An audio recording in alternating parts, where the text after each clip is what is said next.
Now the question is why are Mitch McConnell and Senate Republicans looking to help Democrats with their massive spending spree when all they should be agreeing to is a short-term continuing resolution to fund the government so the new GOP-controlled House will have a say?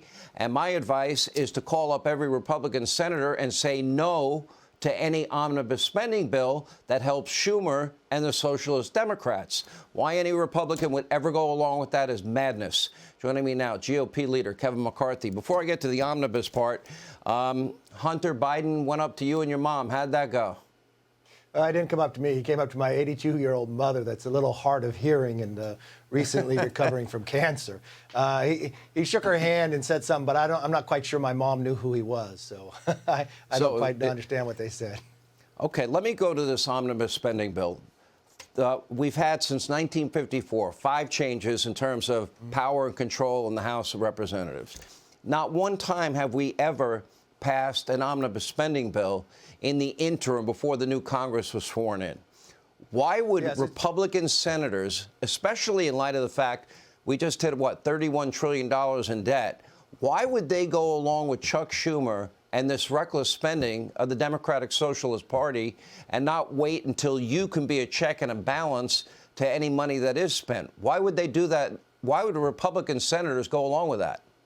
Well, I'd hope they would not. And for all your viewers, what's an omnibus mean? It means the 12 appropriations, all the domestic spending that you believe in from the Department of Agriculture and others. And what they're doing is the 2 people who lead this in appropriations, Senator Leahy and Senator Shelby, will no longer be here in 21 days. They did not run for re-election. So there's no way that the taxpayer or the constituent can hold them accountable for what they're about to do. Why wouldn't you wait 21 more days? What they're talking about is adding the baseline, meaning where would we start in the next year? They want to increase it somewhere between $90 and $130 billion. Instead of saving money, instead of cutting back in this world of inflation that we have, why wouldn't we, if we do nothing in a CR, we're going to save ourselves almost $100 billion. That's the hard-earned taxpayer money.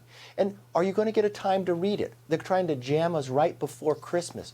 Why would you ever move forward when there's a change in power in 21 days where Republicans would have a stronger hand? That we wouldn't be talking about adding more money, we'd talk about decreasing. Where would our priorities be? We'd be talking about holding people more accountable, getting rid of the waste, the fraud, and the abuse, making sure the Department of Defense has the resources they need to defend themselves. But that's not going to happen here, because what committee is going to see this? Who's going to bring this up? Are 2 individuals who are leaving the Senate going to write a bill where they add $100 billion more dollars? An individual is going to write it. This is going to be thousands of pages. How would they have any ability? They won't. I know why the Democrats want to do it.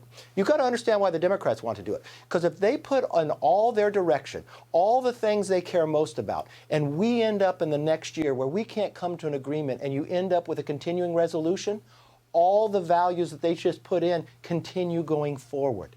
That's why we should wait and not let the Democrats add any new thing without the American public going through but to committee. Be clear, this has to be stopped in the Senate. This has to be Mitch McConnell leading the way. And then when the new Congress, when you are sworn in, when the new Congress is sworn in, you will have the ability to have a say. And you will be able to cut the waste, the fraud, and the abuse, which was part of your commitments to America. That would be your first promise fulfilled, right? And think about what else we could put in this appropriation bill. We could put in about securing the border. We could put in about energy independence. This IRS is actually agents. Ability to legislate. Exactly. But think about, the Democrats have been in power. They've had the House, the Senate, and the presidency. And they didn't do this job. So why would Republicans help them now to put in the things they care about? Why not wait 21 days and let what the American public just said in the last election, to have a new direction, to become energy independent, take away these 87,000 new IRS agents, make the border secure, let the parents have a say in their kids' education. You know what? Hold this government accountable at the same time. Why would you do it in the middle of Christmas? Every single person watching needs to call their senator tomorrow and say no to the omnibus spending bill. Let the new Republican House have a say in how much money how much of your money that they're going to be able to spend here. The Senate doing this, even considering this, is reckless beyond any comprehension I have.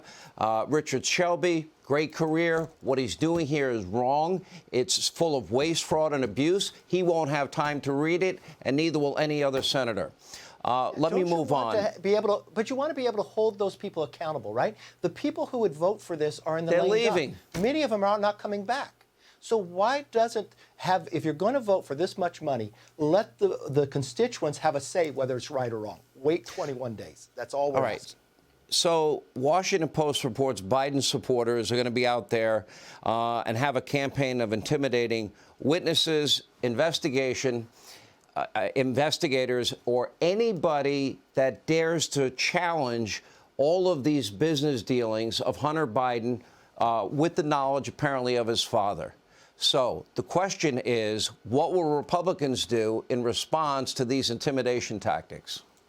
We're just going to follow the truth and let the American public see what's out there. Look, there are a number of committees in Congress. We're going to do some of everything. We have oversight and accountability. We have judiciary. So we're going to do that work at the same time we make ourselves energy independent, at the same time we secure our border. But what you have to have here is you got to be somewhat fearless in this. Why are they intimidating? They're trying to do the exact same thing they wanted to do Elon Musk. The moment he said as a private citizen was going to buy a company, why did they start attacking him? Because they knew what he would find. They knew what they were doing. And this whole idea of that clip you played earlier, that you had 51 individuals who were in the intel community, the Clapper, the Brennans, the Haydens, the former CIA, to sign a letter to tell us it was Russian collusion again, that it wasn't true, when they knew that. But you had Twitter, you had Facebook, you had Google. I think the American public has a right to know what's going on and shouldn't be intimidated by this. And the social media companies shouldn't be able to have Section 230. They shouldn't be able to have liability protection. But why should Adam Schiff, I said 2 years ago, he has destroyed the intel community. He lied to the American public. First about the dossier.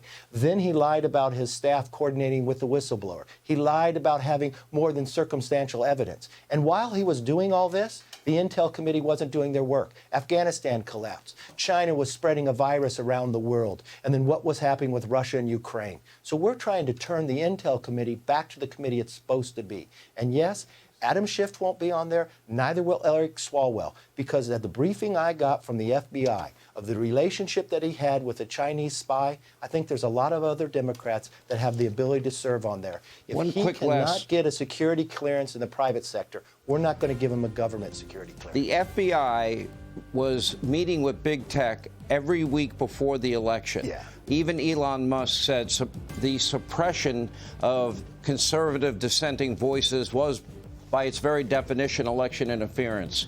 He pointed out that the media was complicit. He pointed out Twitter was a propaganda arm of the Democratic Party. Do we need regulation for big tech? And why? And yes, will we there do. be an investigation into why the FBI was manipulating big tech in the lead up to this election? Why they helped in the suppression of the Hunter Biden laptop story? Yes, we'll have that. But, Sean, what we really have to have happen is we can't delay that. So we can't have something go wrong on January 3rd. We got to be able, on the very first day, hit the ground running, repeal those IRS agents, and be able to have the ability to give the American people and the public all what has gone on. All right.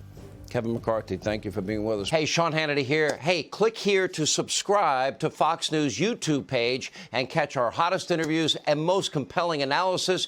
You will not get it anywhere else.